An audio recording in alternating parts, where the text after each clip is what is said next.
Here an address by His Excellency Donald Trump, President of the United States of America.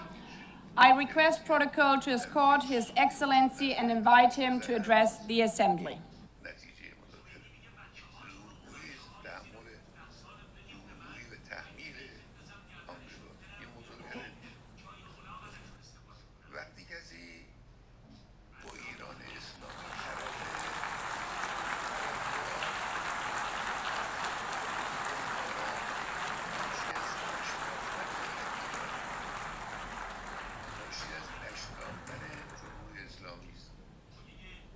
Thank you very much. Very much appreciated.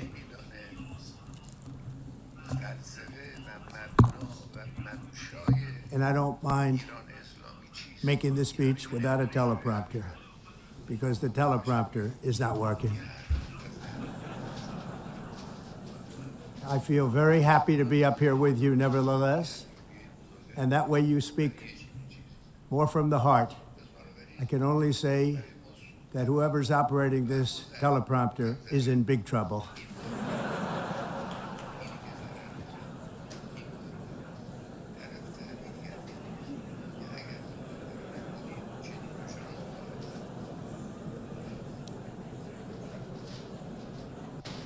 Hello, Madam First Lady.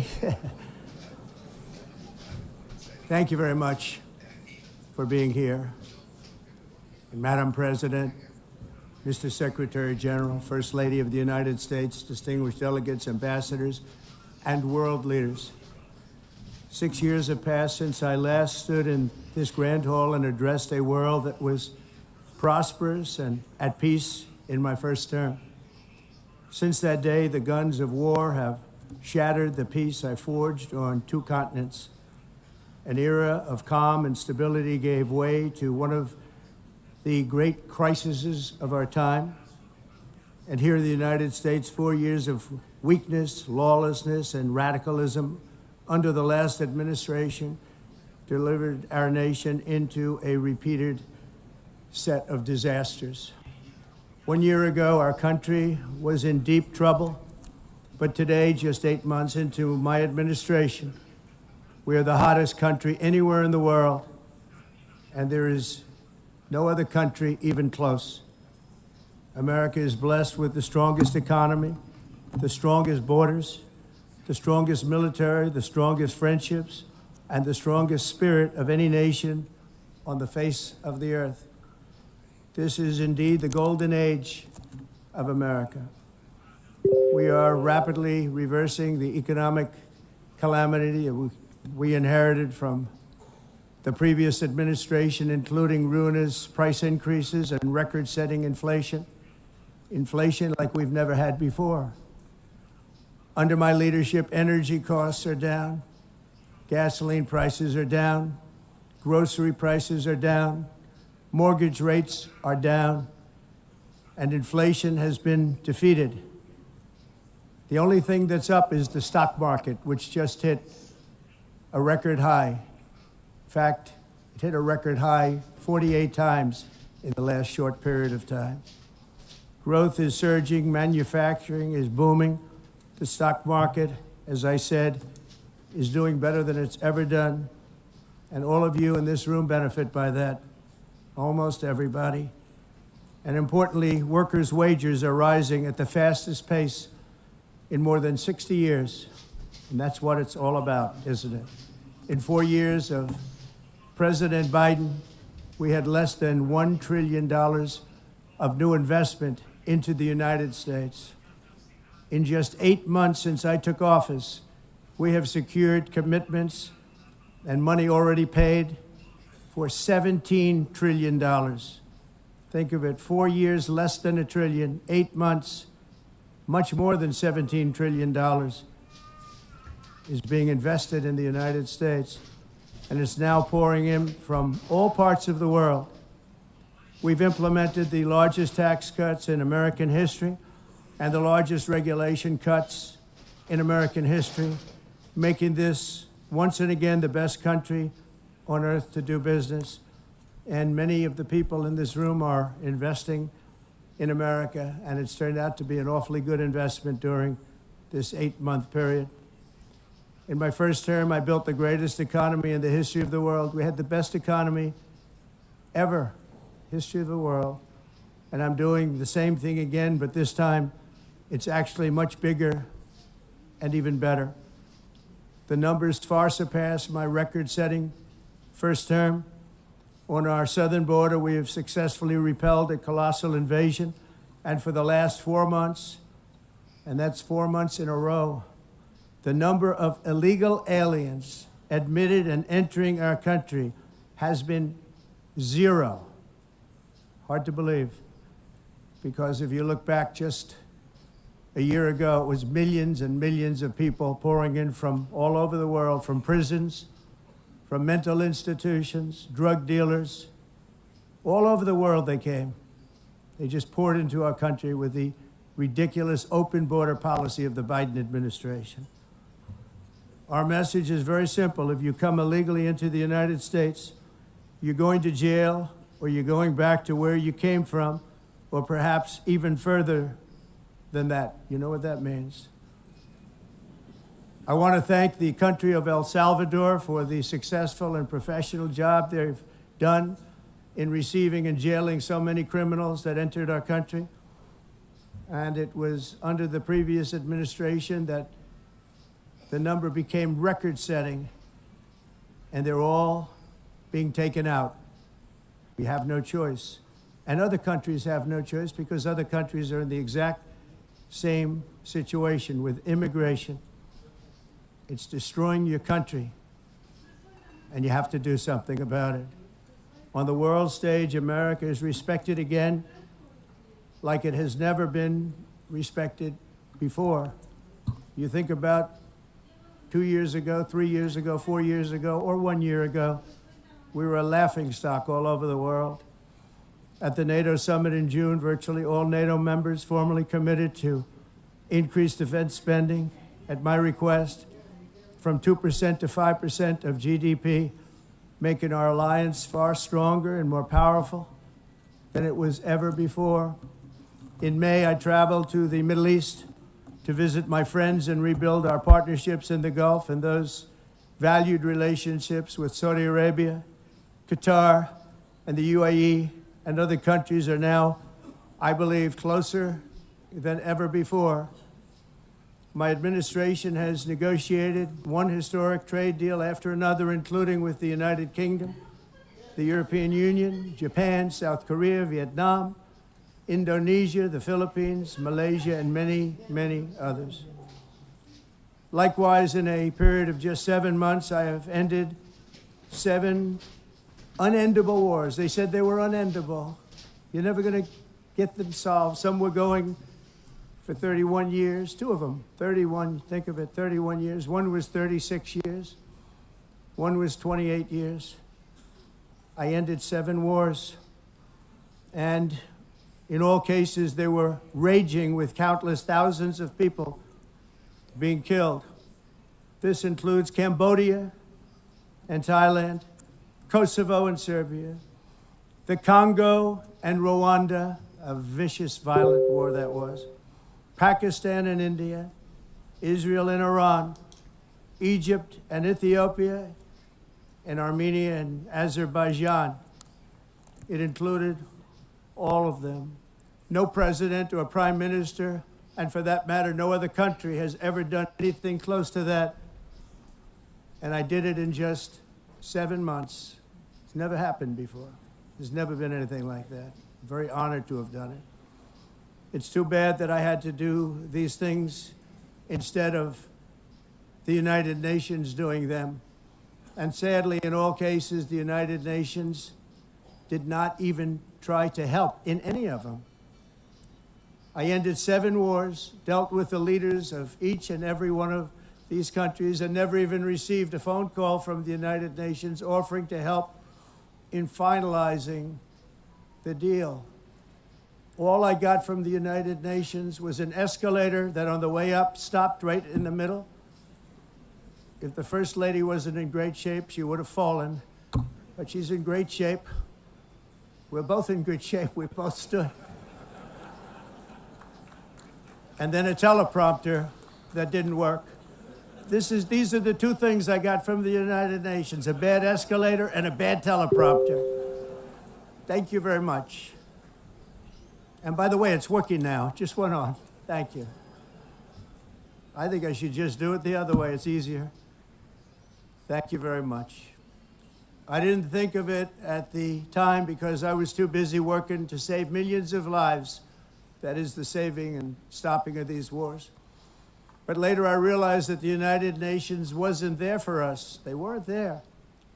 I thought of it really after the fact, not during these negotiations, which were not easy.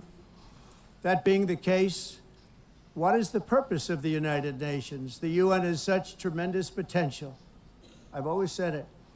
It has such tremendous, tremendous potential, but it's not even coming close to living up to that potential. For the most part, at least for now, all they seem to do is write a really strongly worded letter and then never follow that letter up. It's empty words, and empty words don't solve war. The only thing that solves war and wars is action. Now, after ending all of these wars and also earlier negotiating the Abraham Accords, which is a very big thing for which our country received no credit, never receives credit. Everyone says that I should get the Nobel Peace Prize for each one of these achievements.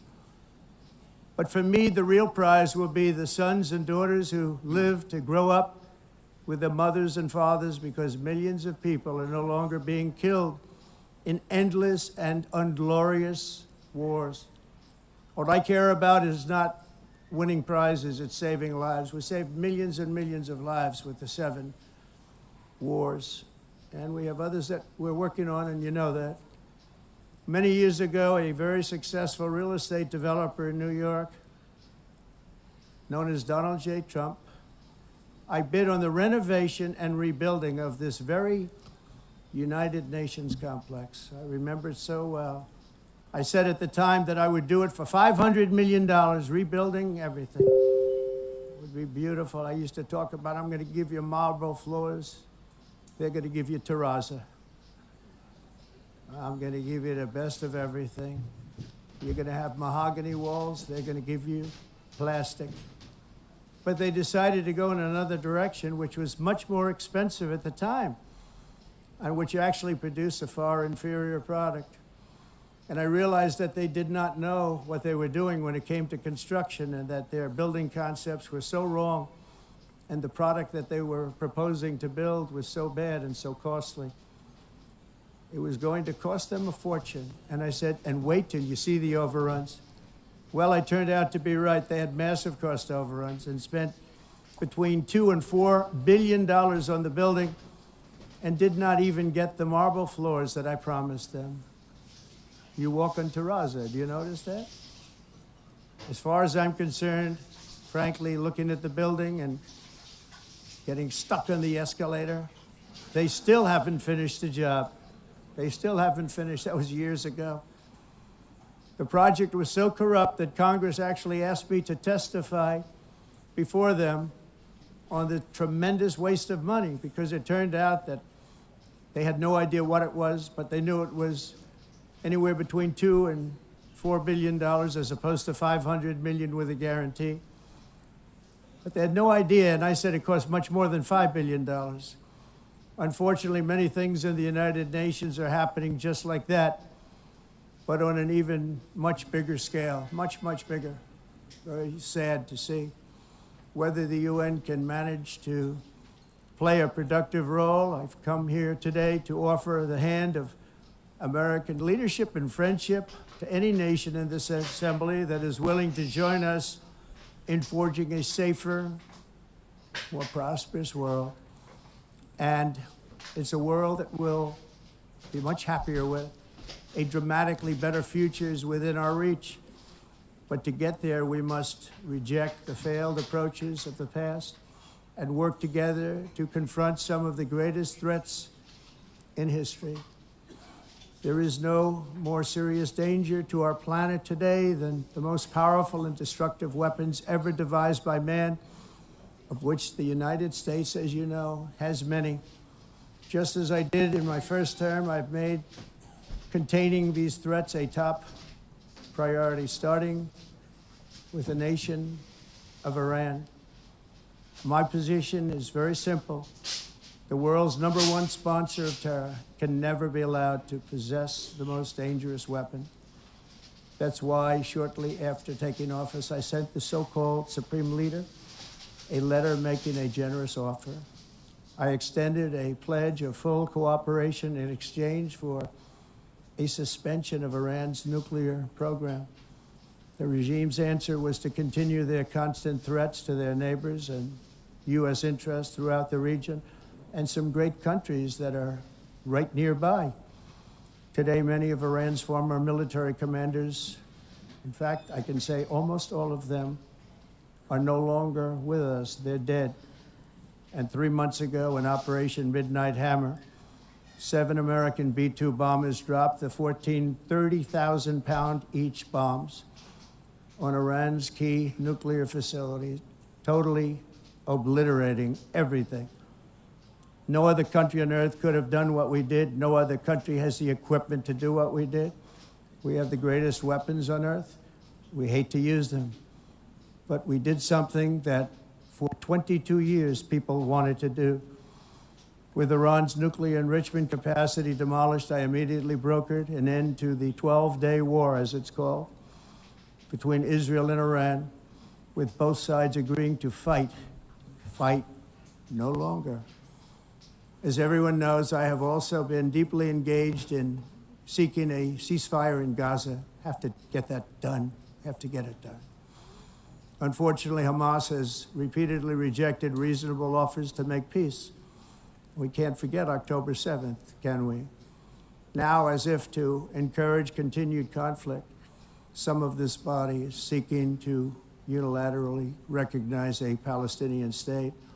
The rewards would be too great for Hamas terrorists for their atrocities. This would be a reward for these horrible atrocities, including October 7th, even while they refuse to release the hostages or accept a ceasefire.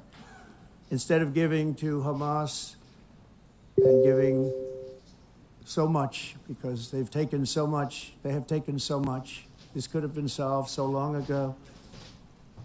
But instead of giving in to Hamas's ransom demands, those who want peace should be united with one message: release the hostages now. Just release the hostages now. Thank you.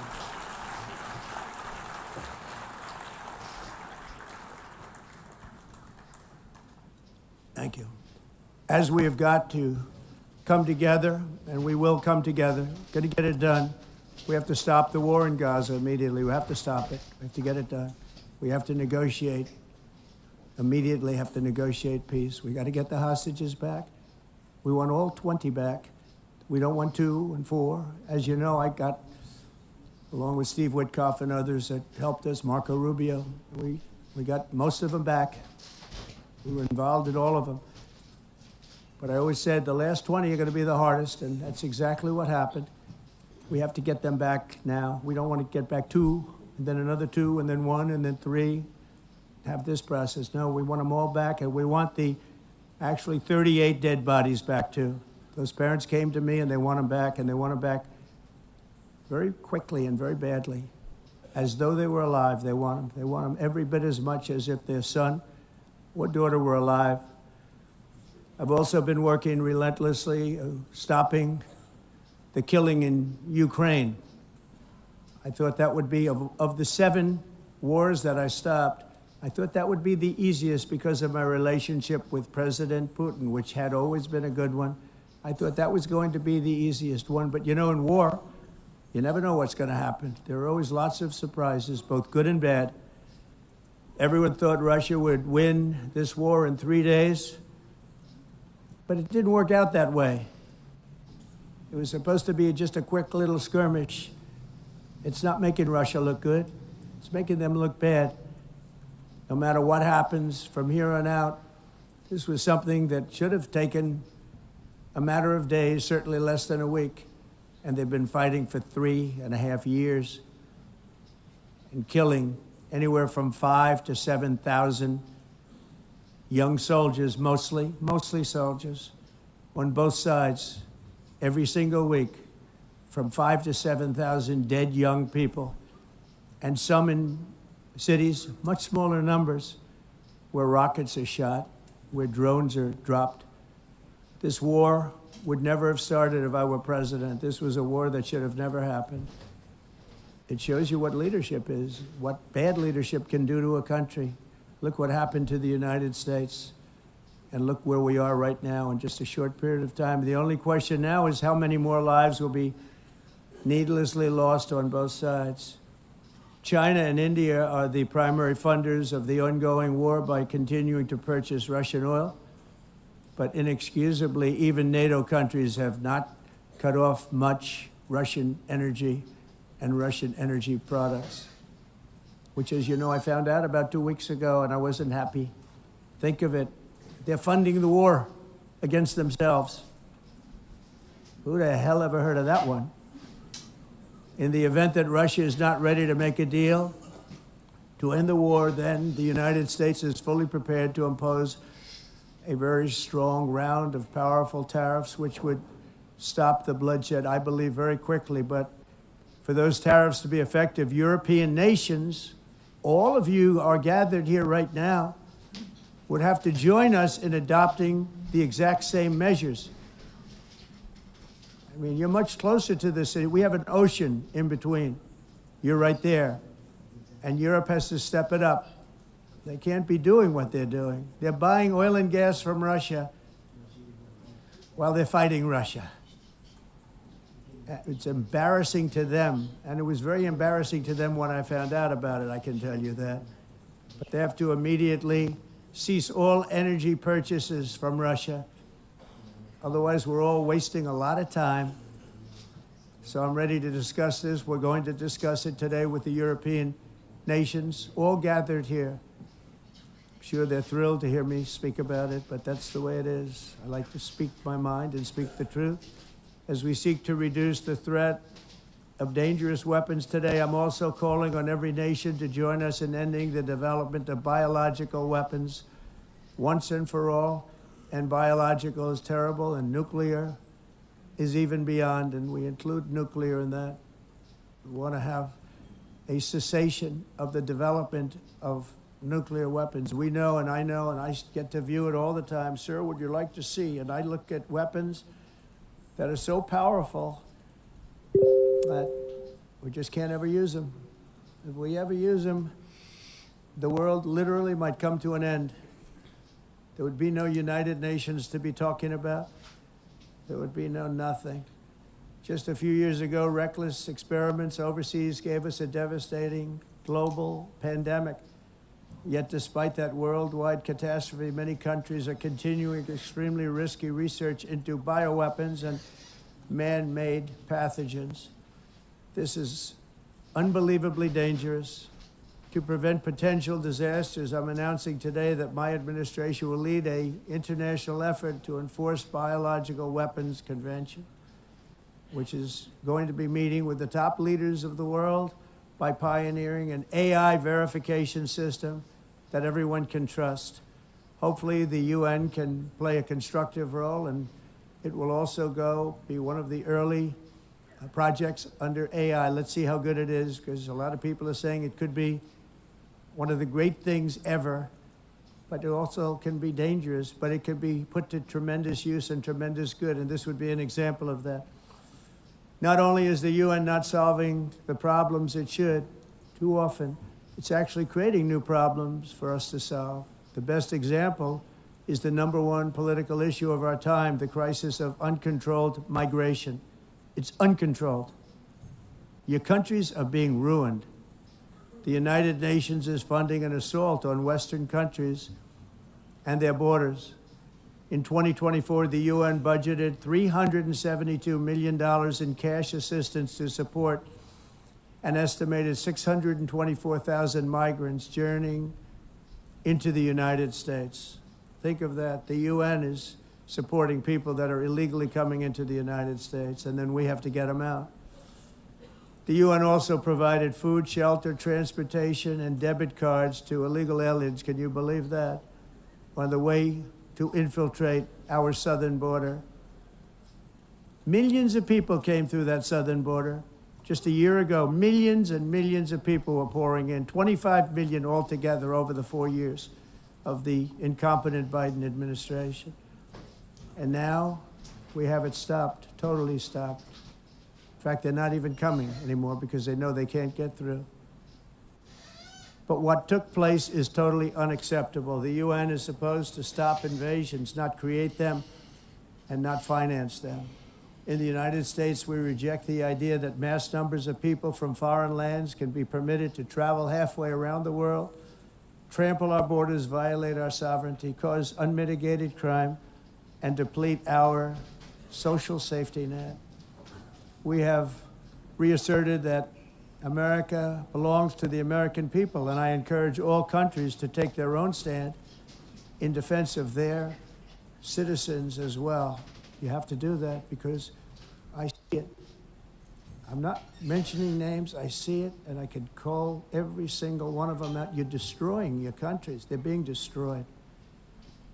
Europe is in serious trouble. They've been invaded by a force of illegal aliens like nobody's ever seen before. Illegal aliens are pouring into Europe. Nobody is ever, and nobody's doing anything to change it, to get them out. It's not sustainable. And because they choose to be politically correct, they're doing just absolutely nothing about it. And I have to say, I look at London where you have a terrible mayor, terrible, terrible mayor. And it's been so changed, so changed. Now they want to go to Sharia law, but you're in a different country. You can't do that. Both the immigration and their suicidal energy ideas will be the death of Western Europe if something is not done immediately. This cannot be sustained. What makes the world so beautiful is that each country is unique. But to stay this way, every sovereign nation must have the right to control their own borders. You have the right to control your borders, as we do now, and to limit the sheer numbers of migrants entering their countries and paid for by the people of that nation that were there and that built that particular nation at the time. They put their blood, sweat, tears, money into that country, and now they're being ruined. Proud nations must be allowed to protect their communities and prevent their societies from being overwhelmed by people they have never seen before, with different customs, religions, with different everything. Where migrants have violated laws, lodged false asylum claims, or claimed refugee status for illegitimate reasons, they should, in many cases, be immediately sent home. And while we will always have a big heart for places and people that are struggling and truly compassionate, answers will be given. We have to solve the problem, and we have to solve it in their countries, not create new problems in our countries. And we are very helpful to a lot of countries that are just not able to send their people anymore. They used to send them to us in caravans of 25, 30,000 people each. These massive caravans of people pouring into our country, totally unchecked and unvetted. But not anymore. According to the Council of Europe in 2024, almost 50% of inmates in German prisons were foreign nationals or migrants. In Austria, the number was 53% of the people in prisons were from places that weren't from where they are now. In Greece, the number was 54%, and in Switzerland, beautiful Switzerland, 72% of the people in prisons are from outside of Switzerland. When your prisons are filled with so-called asylum seekers who repaid kindness, and that's what they did, they repaid kindness with crime. It's time to end the failed experiment of open borders. You have to end it now. See, I can tell you. I'm really good at this stuff. Your countries are going to hell. In America, we've taken bold action to swiftly shut down uncontrolled migration. Once we started detaining and deporting everyone who crossed the border, and removing illegal aliens from the United States, they simply stopped coming. They're not coming anymore. We're getting a lot of credit, but they're not coming anymore. This was a humanitarian act for all involved, because on the trips up, thousands of people a week were dying. Women were being raped. Nobody's ever seen anything like it. Horribly beaten, raped. On the trip up, the journey up, it was a long walk. It was a long, arduous journey, indeed. And it was also a historic victory against human trafficking throughout the region. What we did was a victory, and we saved so many lives of people that wouldn't make the journey. That journey was loaded up with death. Loaded up with death. Dead bodies all along the roads of jungles to get up. They go through jungles, they go through areas so hot you couldn't breathe. They were dying of suffocation, areas so hot that you couldn't breathe. Dead bodies all over.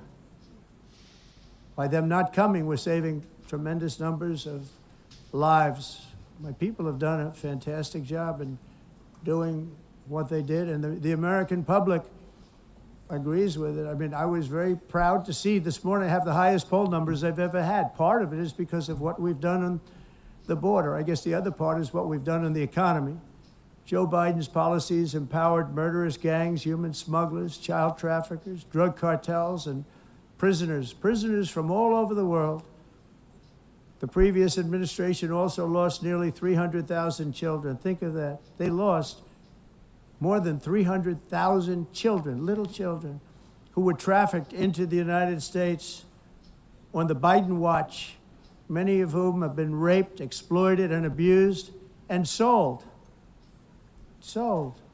Nobody talks about that. The fake news doesn't write about it. With many others, young children who are missing or dead.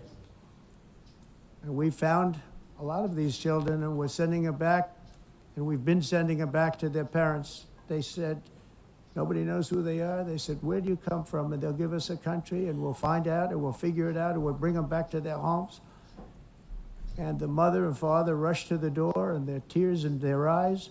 They can't believe that they're seeing their son or daughter, their little son or daughter again. We've done almost 30,000 of them so far. Any system that results in the mass trafficking of children is inherently evil. Yet that is exactly what the globalist migration agenda has done, and it's what it's all about. In America, those days, as you know, are over. The Trump administration is working, and we are continuing to work to track down the villains that are causing this problem, and also, as I said, to get back the 30,000 we've already returned. Now I think we're going to have another. We're going to find a lot. You're not going to find all of them. 300, more than 300,000.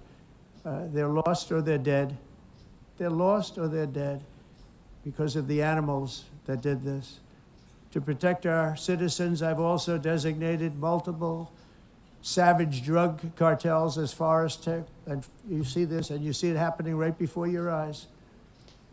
Let's put it this way. People don't like taking big loads of drugs in boats anymore. There aren't too many boats that are traveling on the seas by Venezuela. They tend not to want to travel very quickly anymore. And we've virtually stopped drugs coming into our country by sea. We call them the water drugs. They kill hundreds of thousands of people.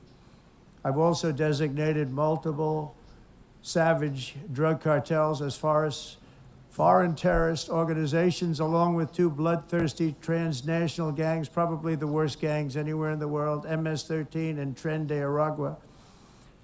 Tren de Aragua is from Venezuela, by the way. Such organizations torture, maim, mutilate, and murder with impunity. They're the enemies of all humanity. For this reason, we've recently begun using the supreme power of the United States military to destroy Venezuelan terrorists and trafficking networks led by Nicolas Maduro.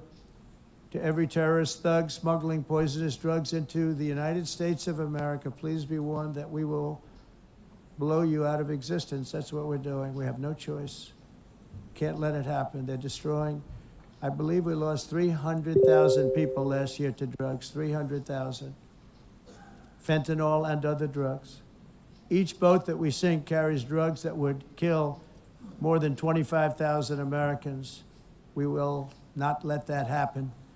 Energy is another area where the United States is now thriving like never before. We're getting rid of the falsely named renewables. By the way, they're a joke. They don't work. They're too expensive. They're not strong enough to fire up the plants that you need to make your country great. The wind doesn't blow. Those big windmills are so pathetic and so bad, so expensive to operate. And they have to be rebuilt all the time. And they start to rust and rot. Most expensive energy ever conceived. And it's actually energy. You're supposed to make money with energy, not lose money. You lose money, the governments have to subsidize. You can't put them out without massive subsidies. And most of them are built in China, and I give China a lot of credit. They build them, but they have very few wind farms. So why is it that they build them and they send them all over the world, but they barely use them? You know what they use? Coal. They use gas. They use almost anything, but they don't like wind. But they sure as hell like selling the windmills. Europe, on the other hand, has a long way to go, with many countries being on the brink of destruction because of the green energy agenda. And I give a lot of credit to Germany. Germany was being led down a very sick path, both on immigration, by the way, and on energy. They were going green, and they were going bankrupt. And the new leadership came in, and they went back to where they were, with fossil fuel and with nuclear, which is good. It's now safe. You can do it properly. But they went back to where they were, and they opened up a lot of different plants, energy producing plants, and they're doing well. I give Germany a lot of credit for that. They've said this is a disaster, what's happening. They were going all green. All green is all bankrupt. That's what it represents. And it's not politically correct. I'll be very badly criticized for saying it, but I'm here to tell the truth. I don't care. It doesn't matter to me. I'm in New York City. I'm feeling a lot safer. Crime, we're getting crime down. And by the way, speaking of crime, Washington, D.C. Washington, D.C. was the crime capital of America. Now it's a totally, after 12 days, it's a totally safe city. Everyone's going out to dinner. They're going out to restaurants. Your wife can walk down the middle of the street with or without you. Nothing's going to happen. My people have done a fantastic job. And yes, I called in the National Guard, and the National Guard took care of business, and they weren't politically correct, but they took care of business. We got 1,700 career criminals out, brought them back to where they came from, the countries where they came from, or put them in jails. Washington, D.C. is now a totally safe city again, and I welcome you to come. In fact, we'll have dinner together at a local restaurant, and we'll be able to walk. We don't have to go by an armor-plated vehicle. We'll walk right over there from the White House. They've given up their powerful edge, a lot of the countries that we're talking about, in oil and gas, such as essentially closing the great North Sea oil. Oh, the North Sea, I know it so well. Aberdeen was the oil capital of Europe, and there's tremendous oil that hasn't been found in the North Sea. Tremendous oil. And I was with the Prime Minister I respect and like a lot, and I said, you're sitting with the greatest asset. They essentially closed it by making it so highly taxed that no developer, no oil company can go there. They have tremendous oil left, and more importantly, they have tremendous oil that hasn't even been found yet. And what a tremendous asset for the United Kingdom. And I hope the Prime Minister is listening, because I told it to him 3 days in a row. That's all he heard. North Sea oil, North Sea, because I want to see them do well. I want to stop seeing them ruining that beautiful Scottish and English countryside with windmills and massive solar panels that go 7 miles by 7 miles, taking away farmland. But we're not letting this happen in America. In 1982, the executive director of the United Nations Environmental Program predicted that by the year 2000, climate change would cause a global catastrophe. He said that it will be irreversible, as any nuclear holocaust would be. This is what they said at the United Nations. What happened? Here we are. Another UN official stated in 1989 that within a decade, entire nations could be wiped off the map by global warming. Not happening. You know, it used to be global cooling. If you look back years ago in the 1920s and the 1930s, they said, global cooling will kill the world. We have to do something. Then they said global warming will kill the world. But then it started getting cooler. So now they could just call it climate change, because that way they can't miss. It's climate change. Because if it goes higher or lower, whatever the hell happens, there's climate change. It's the greatest con job ever perpetrated on the world, in my opinion. Climate change, no matter what happens, you're involved in that. No more global warming, no more global cooling. All of these predictions made by the United Nations and many others, often for bad reasons, were wrong. They were made by stupid people that have cost their countries fortunes and given those same countries no chance for success. If you don't get away from this green scam, your country is going to fail. And I'm really good at predicting things, you know. They actually said during the campaign, they had a hat, the best-selling hat. Trump was right about everything. And I don't say that in a braggadocious way, but it's true. I've been right about everything. And I'm telling you that if you don't get away from the green energy scam, your country is going to fail. And if you don't stop people that you've never seen before, that you have nothing in common with, your country is going to fail. I'm the president of the United States, but I worry about Europe. I love Europe. I love the people of Europe. And I hate to see it being devastated by energy and immigration. This double-tailed monster destroys everything in its wake, and they cannot let that happen any longer. You're doing it because you want to be nice. You want to be politically correct, and you're destroying your heritage. They must take control strongly and immediately of the unmitigated immigration disaster and the fake energy catastrophe before it's too late. The carbon footprint is a hoax made up by people with evil intentions, and they're heading down a path of total destruction. You know, the carbon footprint was a big, big thing a few years ago.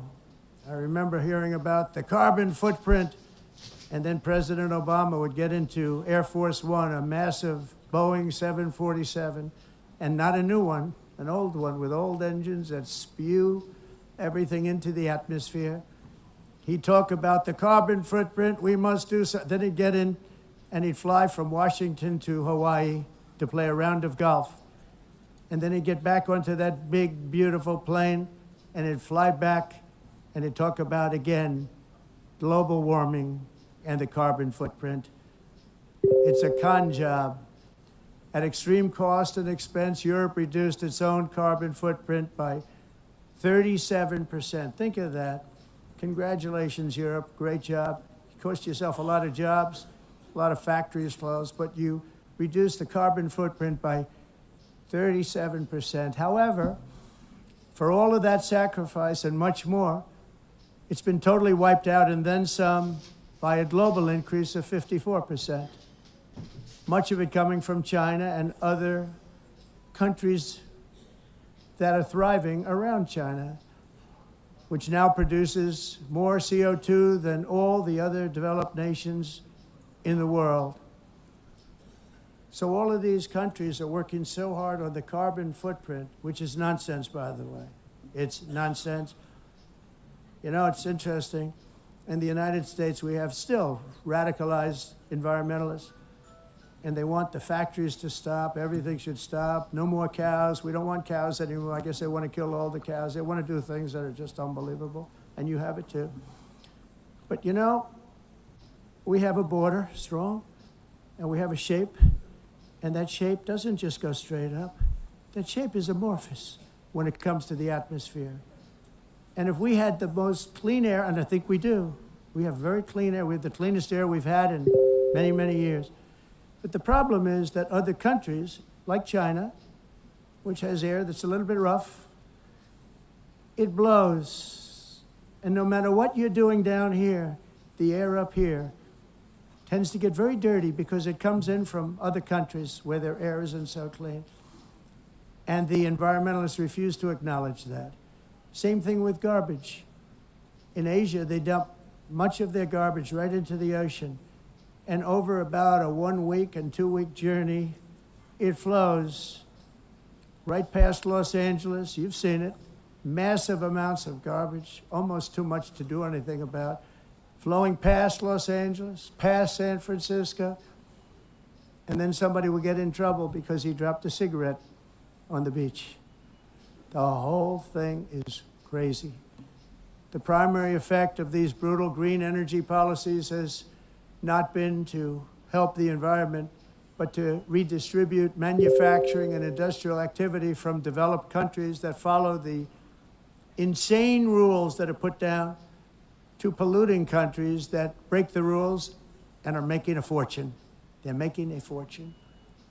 European electricity bills are now 4 to 5 times more expensive than those in China, and 2 to 3 times higher than the United States. And our bills are coming way down. You probably see that our gasoline prices are way down. You know, we have an expression, drill. America, I withdrew from the fake Paris Climate Accord, where, by the way, America was paying so much more than every country.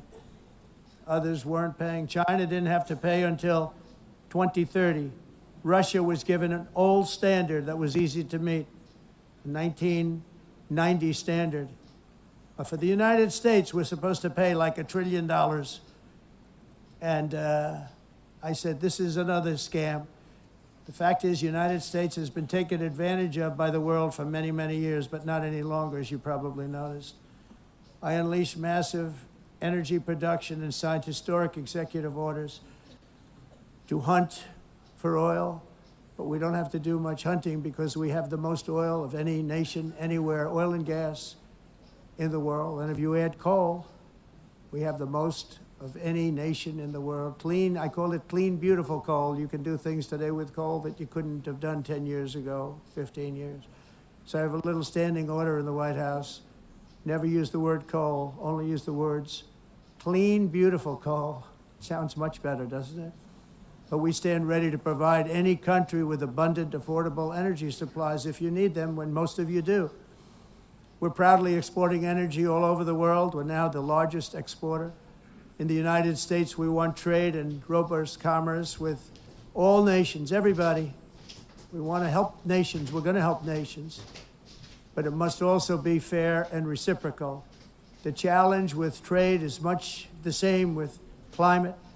The countries that followed the rules, and all their factories have been plundered. It's really sad to watch. They've been broken. They've been broken by countries that broke the rules. That's why the United States is now applying tariffs to other countries, and much as these tariffs were for many years applied to us, uncontrollably applied to us.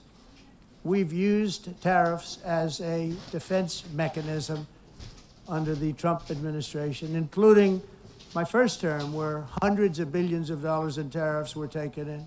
And by the way, we had the lowest inflation, and now we have very low inflation.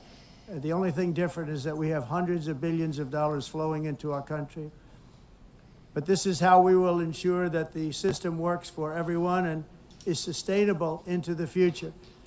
We're also using tariffs to defend our sovereignty and security throughout the world, including against nations that have taken advantage of former U.S. administrations for decades, including the most corrupt, incompetent administration in history, the sleepy Joe Biden administration. Brazil now faces major tariffs in response to its unprecedented efforts to interfere in the rights and freedoms of our American citizens and others, with censorship, repression, weaponization, judicial corruption, and targeting of political critics in the United States. I have a little problem saying this because I must tell you, I was walking in and the leader of Brazil was walking out. We saw him and I saw him, he saw me, and we embraced. And then I'm saying, can you believe I'm going to be saying this in just 2 minutes? but we actually agreed that we would meet next week. We didn't have much time to talk, like about 20 seconds. They were in retrospect, I'm glad I waited because this thing didn't work out too well. But we did talk, we had a good talk, and we agreed to meet next week, if that's of interest. But he seemed like a very nice man, actually. He liked me, I liked him. But if you, and I only do business with people I like. When I don't like them, I don't like them. But we had, at least for about 39 seconds, we had excellent chemistry. It's a good sign. But also in the past, Brazil, can you believe this, unfairly tariffed our nation, but now because of our tariffs, we are hitting them back, and we're hitting them back very hard. As president, I will always defend our national sovereignty and the rights of American citizens. So I'm very sorry to say this, that Brazil is doing poorly and will continue to do poorly. They can only do well when they're working with us. Without us, they will fail, just as others have failed. It's true. Next year, the United States will celebrate the 250th anniversary of our glorious independence, a testament to enduring power and American freedom and spirit. We will also be proudly hosting the 2026 FIFA World Cup, and shortly thereafter, the 2028 Olympics, which is going to be very exciting. I hope you all come. I hope that countless people from all over the globe will take part of these will be great celebrations of liberty and human achievement, and that together we all can rejoice in the miracles of history that began in July 4th, 1776, when we founded the light to all nations. And it's something really that an amazing thing came out of that date. It's called the United States of America. In honor of this momentous anniversary, I hope that all countries who find inspiration in our example will join us in renewing our commitment, values, and those values really that we hold so dear. Together, let us defend free speech and free expression. Let us protect religious liberty, including for the most persecuted religion on the planet today. It's called Christianity. And let us safeguard our sovereignty and cherish qualities that have made each of our nations so special, incredible, and extraordinary. In closing, I just want to repeat that immigration and the high cost of so-called green renewable energy is destroying a large part of the free world and a large part of our planet. Countries that cherish freedom are fading fast because of their policies on these two subjects. You need strong borders and traditional energy sources if you are going to be great again. Whether you have come from north or south, east or west, near or far, every leader in this beautiful hall today represents a rich culture, a noble history, and a proud heritage that makes each nation majestic and unique, unlike anything else in human history or any other place on the face of the earth. From London to Lima, from Rome to Athens, from Paris to Seoul, from Cairo to Tokyo and Amsterdam to right here in New York City, we stand on the shoulders of the leaders and legends, generals and giants, heroes and titans who won and built our beloved nations, all of our nations, with their own courage, strength, spirit, and skill. Our ancestors climbed mountains, conquered oceans, crossed deserts, and trekked over wide open plains. They charged into thunderous battles, plunged into grave dangers, and they were soldiers and farmers and workers and warriors and explorers and patriots. They built towns into cities, tribes into kingdoms, ideas into industries, and small islands into mighty empires. You're a part of all of that. They were champions for their people who never gave up and who never, ever gave in. Their values defined our national identities. Their visions forged our magnificent destiny. Everybody in this room is a part of it in your own way. Each of us inherits the deeds and the myths, the triumphs, the legacies of our own heroes and founders who so bravely showed us the way. Our ancestors gave everything for homelands that they defended with pride, with sweat, with blood, with life, and with death. Now the righteous task of protecting the nations that they built belongs to each and every one of us. So together, let us uphold our sacred duty to our people and to our citizens. Let us protect their borders, ensure their safety, preserve their cultures, treasure, and traditions, and fight, fight, fight for their precious dreams and their cherished freedoms. And in friendship and really a beautiful vision, let us all work together to build a bright, beautiful planet, a planet that we all share, a planet of peace and a world that is richer, better, and more beautiful than ever before. That can happen. It will happen. It will happen, and I hope it can happen and start right now, right at this moment. We'll turn it around. We're going to make our countries better, safer, more beautiful. We're going to take care of our people. Thank you very much. It's been an honor. God bless the nations of the world. Thank you very much. Bye.